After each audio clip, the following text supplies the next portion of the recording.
Libro Esta patente oscuridad.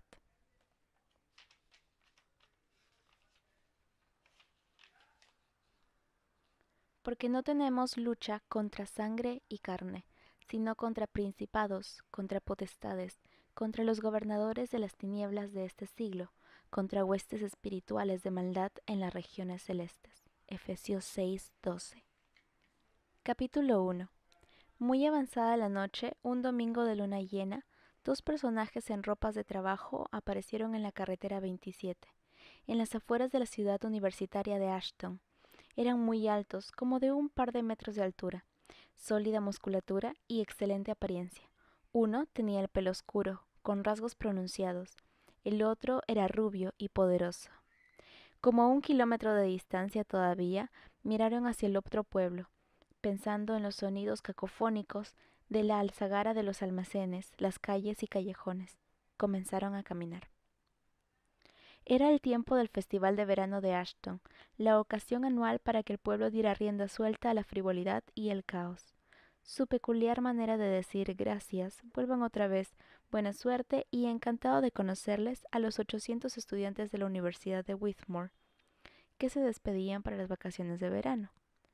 La mayoría de ellos empacarían sus pertenencias y se marcharían a casa, pero casi todos, definitivamente, harían lo posible por quedarse por lo menos para tomar parte de las festividades, el baile en las calles, los parques de diversiones, cines a precios reducidos y cualquier cosa de la que se pudiera participar procurando divertirse. Era la oportunidad para dar rienda suelta a los deseos y las pasiones, ocasión para emborracharse, quedar encinta, enredarse a puñetazos o caer enfermo por los excesos, todo en la misma noche. Cerca del centro del pueblo alguien tenía un lote vacío.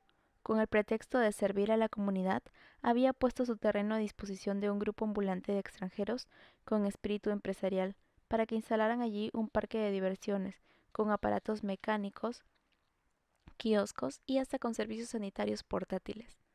Los juegos mecánicos, un conjunto herrumbroso alegremente iluminado, daban mejor espectáculo en la oscuridad, impulsados por ruidosos motores de tractor, competían con el estruendo de la música de los altoparlantes, que rugía desde alguna parte en medio de toda la confusión. Sin embargo, en aquella noche cálida de verano, las masas se apretujaban mientras deambulaban de un lugar a otro procurando divertirse. Una montaña rusa daba vueltas lentamente. Se detenía para que algunos se bajaran y otros subieran. Luego daba otras vueltas para desquitar lo que los pasajeros habían pagado para subirse en ella. Un carrusel de caballos, con pintura descascarándose y hasta faltándole una pata aquí y otra allá, daba vueltas en un círculo brillantemente iluminado, al son de la música cansona de un organillo. La gente tiraba pelotas a un aro, monedas a un cenicero, dardos a los globos, y el dinero al viento, en cobertizos armados al apuro en medio calle, donde algunos trataban de seducir con su labia melosa a los que pasaban para que probaran su suerte. Los dos visitantes se detuvieron silenciosos en medio de todo esto, preguntándose cómo un pueblo de 12.000 habitantes, incluyendo a los estudiantes universitarios, podía producir tan enorme multitud. La población, normalmente tranquila, se había volcado por miles a las calles, aumentada por los visitantes de todas partes que venían en busca de diversión. Todas las cantinas, los salones de baile, los almacenes, las calles y los callejones estaban completamente abarrotados. Se permitía todo y se hacían de la vista gorda a lo ilegal. La policía estaba muy atareada, pero cada ratero, borracho o prostituta que arrestaban significaba solo que había una docena más todavía sueltos y rondando por el pueblo. El festival, alcanzando casi el clímax en esta última noche, era como una terrible tormenta que no era posible contener. Lo único que se podía hacer era esperar que siguiera su curso, y que tendrían bastante trabajo de limpieza una vez que todo pasara. Los dos habitantes se abrieron paso lentamente por entre la apretada muchedumbre, escuchando la charla y observando las actividades. Querían saber todo lo que pudieran sobre el pueblo, de modo que se tomaban tiempo para observar aquí y allá, a la derecha y a la izquierda, hacia adelante y hacia atrás. El gentío se movía en oleadas a su alrededor, como si fueran vestidos agitados dentro de una máquina lavadora. agrupándose a un lado de la calle por un momento y al otro lado al siguiente, en un círculo imprevisible e incesante. Los dos gigantes buscaban afanosamente entre la multitud. Buscaban a alguien. Allí está, dijo el personaje de pelo negro. Ambos la vieron al mismo tiempo. Era joven y muy hermosa, pero también muy inquieta, mirando hacia aquí y hacia allá, con una cámara fotográfica en la mano y una expresión firme y severa en el rostro. Los dos hombres se abrieron paso apresuradamente por entre la multitud y se le acercaron. Ella no los notó. ¿Sabes una cosa?, le dijo el de pelo negro. Podrías tratar de mirar a este otro lado. Con aquel simple comentario y poniendo ligeramente la mano sobre su hombro, la guió hasta cierto kiosco en particular, al otro lado de la calle. Ella avanzó por entre la hierba y envolturas de caramelos, dirigiéndose al kiosco donde varios jovencitos trataban de ganarse mutuamente en el lanzamiento de dardos a los globitos. Nada de eso le interesaba a ella, pero de pronto, una sombra que se movía furtivamente detrás de la caseta le llamó la atención. Preparó su cámara, avanzó cautelosamente algunos pasos más y enfocó el objetivo.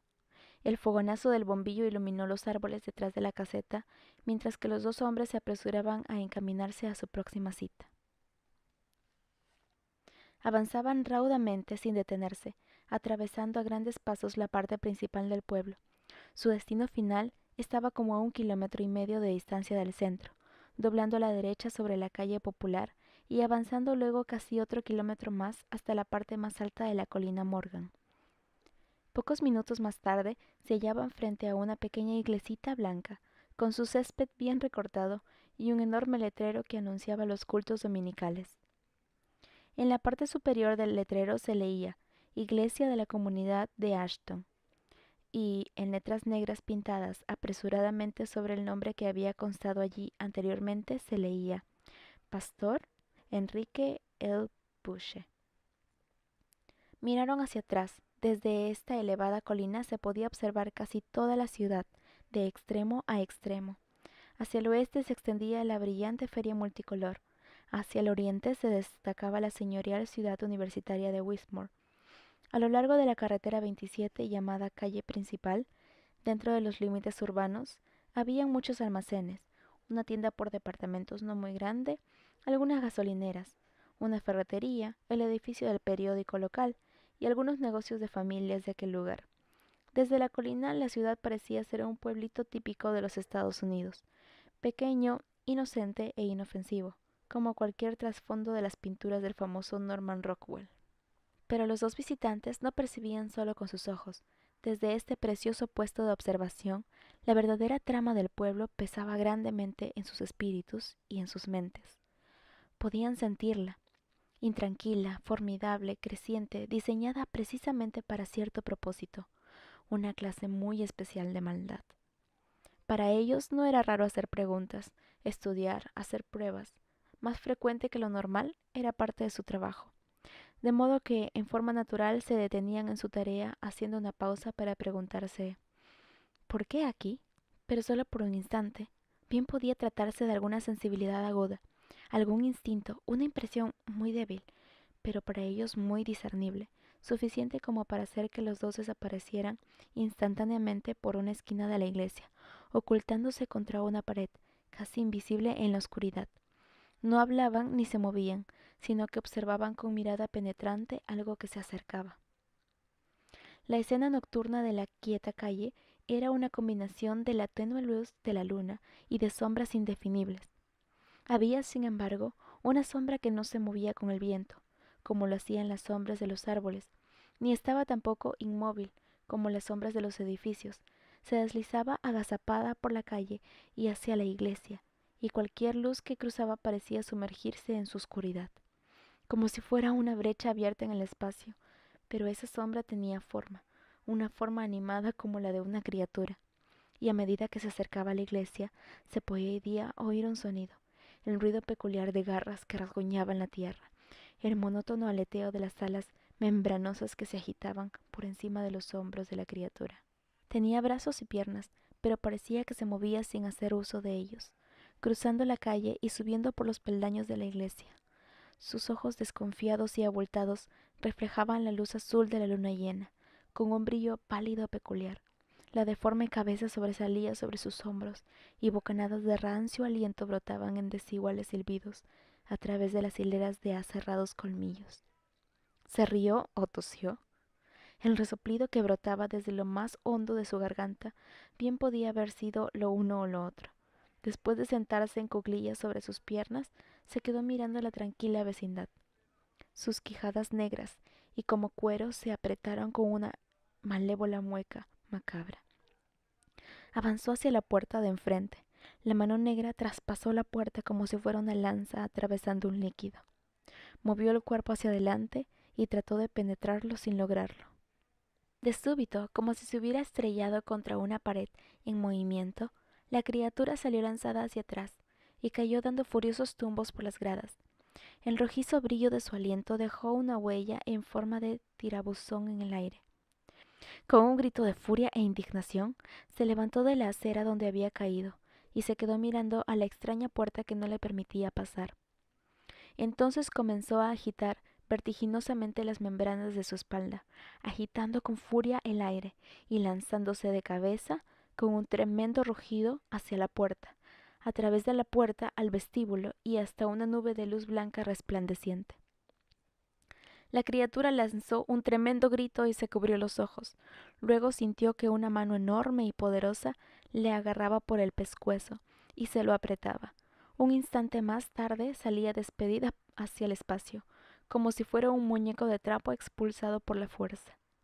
Dio media vuelta vertiginosamente y con las alas zumbando por la velocidad del aleteo, se lanzó de nuevo como si fuera un proyectil contra la misma puerta, despidiendo vapor rojizo por la nariz, con sus espolones al aire y en posición de ataque. Un fantasmagórico silbido salía de su garganta como si fuera una sirena, como una flecha que atraviesa el blanco, como una bala que atraviesa un tablero. Atravesó la puerta y al instante sintió que todas sus entrañas se hacían pedazos.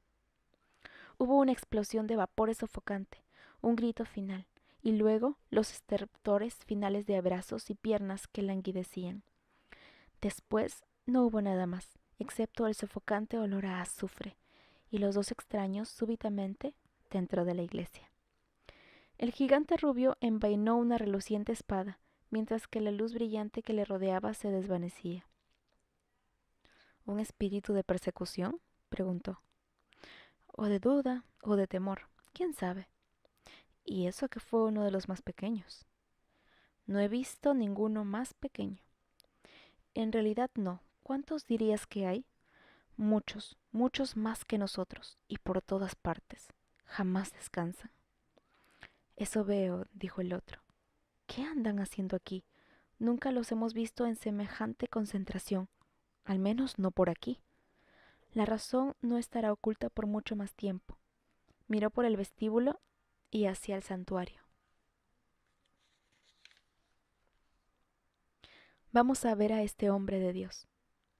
Se alejaron de la puerta y cruzaron el pequeño vestíbulo. En el tablero de anuncios que se veía en la pared se podían leer varias solicitudes: un pedido de víveres para una familia necesitada, una persona para ayudar a cuidar a niños, oración por un misionero enfermo. Un gran rótulo anunciaba una reunión de negocios de toda la congregación para el viernes siguiente.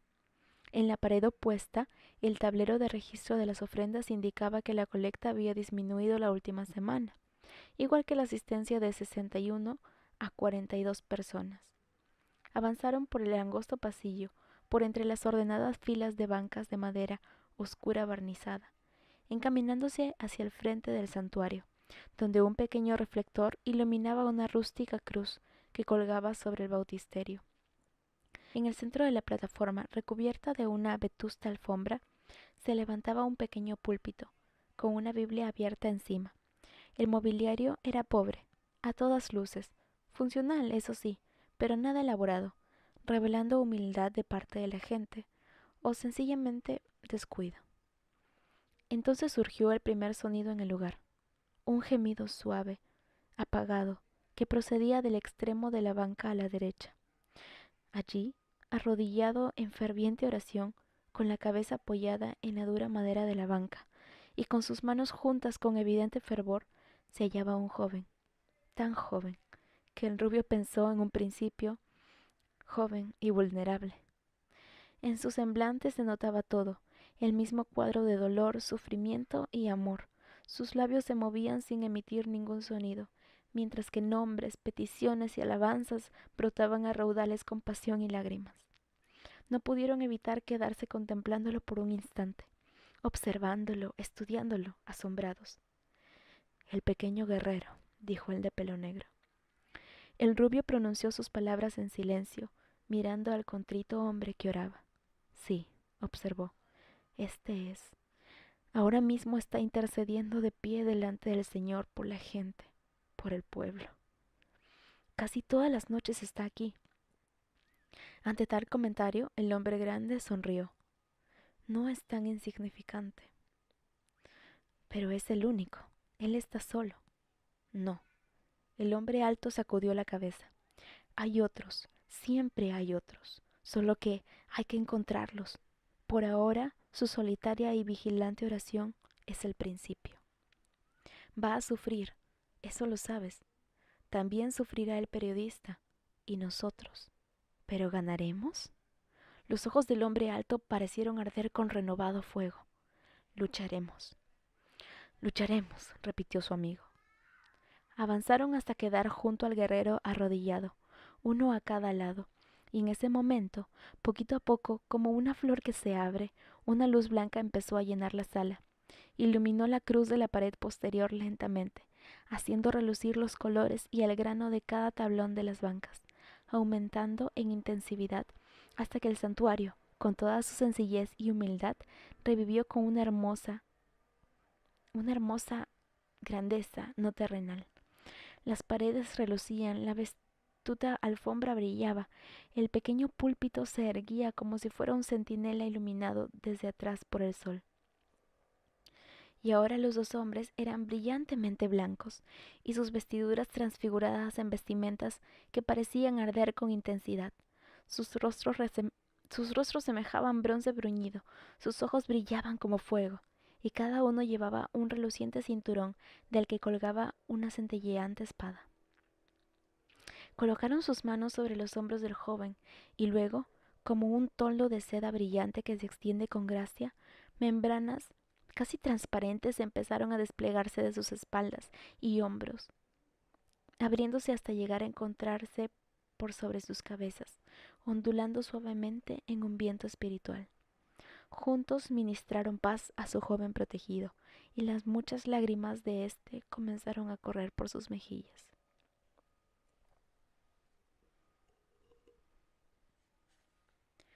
El Clarín de Ashton era un periódico típico de un pueblo chico, pequeño y original, a veces con un toque de desorganización y sin pretensiones. En otras palabras, era la expresión impresa del pueblo de Ashton. Sus oficinas ocupaban un local en la calle principal, en el centro del pueblo. Se trataba de un local de apenas un piso, con un enorme ventanal y una pesada puerta vencida hacia un lado, que tenía en medio una ranura para buzón. El periódico aparecía 2 veces por semana, los martes y los viernes, y casi no dejaba ganancia alguna. Por la apariencia de las oficinas y los enseres, era fácil decir que se trataba de un negocio de limitados recursos económicos. En la parte delantera del edificio se hallaba el área de la oficina y la sala de noticias. Consistía en 3 escritorios, 2 máquinas de escribir, 2 cestos de basura, 2 teléfonos y una cafetera eléctrica sin cordón, y lo que parecía ser notas esparcidas por todas partes, papeles y otros artículos de oficina. Un viejo y gastado mostrador, obtenido de una antigua estación de ferrocarril, formaban una división entre las 2 oficinas y la recepción. Y por supuesto, había una campanilla en la puerta, que sonaba cada vez que alguien entraba o salía. Detrás de este laberinto de actividad en pequeña escala, había algo que parecía demasiado lujoso para un pueblo tan pequeño: una oficina de paredes de cristal para el editor. Era en realidad una adición reciente. El nuevo editor y propietario había sido anteriormente reportero de una ciudad grande, y tener una oficina con paredes de cristal había sido uno de sus sueños más acariciados. Ese nuevo señor se llamaba Marshall Hogan, un grandulón inquieto y dominante, a quien sus colegas, es decir, el linotipista, la secretaria, que era a la vez la reportera y la encargada de anuncios, el diagramador y el reportero, que también era columnista, habían apodado con cariño Attila Hogan. Había comprado el periódico por meses antes, y el contraste entre el pulimento de la gran ciudad y la manera tranquila del pueblo pequeño todavía producía confrontaciones de tiempo en tiempo. Marshall quería un periódico de calidad, que funcionara con eficacia y rapidez, y en el que se respetaran los plazos señalados, con un lugar para cada cosa y cada cosa en su lugar. Pero la transición del periódico de The New York Times a El Clarín de Ashton era como saltar de un tren que corre a toda velocidad y dar contra una pared de gelatina medio cuajada. Las cosas sencillamente no se movían con igual rapidez en la oficinita, y la eficiencia impulsiva de Marshall solía rendirse a las rarezas de El Clarín de Ashton, tales como la de guardar la borra del café para ponerla en la pila de abono del jardín de la secretaria, o que alguien al fin presentara una largamente esperada crónica de intenso interés humano. Los lunes por la mañana la actividad era febril, y no había tiempo para malestar el fin de semana. La edición del martes estaba en preparación a toda prisa, y todo el personal sentía los dolores de parto, corriendo de escritorio en escritorio, escurriéndose entre apretujones por el estrecho corredor, llevando los borradores de los textos para artículos y anuncios al linotipista, leyendo las galeradas ya terminadas, y revisando y escogiendo toda clase de fotografías de todos los tamaños, las que constarían como puntos destacados de las nuevas páginas. En la parte posterior, entre luces brillantes, mesas altiborradas y cuerpos que se movían deprisa, Marshall y Tomás, el encargado del emplanaje, trabajaban sobre una mesa inclinada, medio parecida a un enorme atril, armando el Clarín del martes, con los recortes que se veían esparcidos por todas partes. Esto va aquí, esto no cabe acá, de modo que tenemos que ponerlo en alguna otra parte. Esto es demasiado grande. ¿Qué podemos usar para rellenar este espacio vacío? Marshall empezaba a enfadarse. Todos los lunes y jueves se enfadaba. Edith, llamó a gritos. La secretaria respondió, ahí voy. Él le dijo por enésima vez, las galeradas van en las papeleras que están sobre la mesa, no sobre la mesa, ni tampoco en el piso, ni tampoco en el... No puse las galeradas en el piso, protestó Edith, mientras entraba apresurada en la oficina con más galeradas en la mano. Era una mujer pequeña y fornida, de unos 40 años, con la personalidad precisa para soportar la brusquedad de Marshall. Era quien sabía mejor que nadie que en la oficina dónde encontrar las cosas, sobre todo mejor que su nuevo jefe. Las puse exactamente en sus preciosas papeleras, precisamente en el lugar donde usted las quiere tener. Entonces, ¿cómo es que están en el piso? El viento, don Marshall, y no me haga decir de dónde vino ese viento.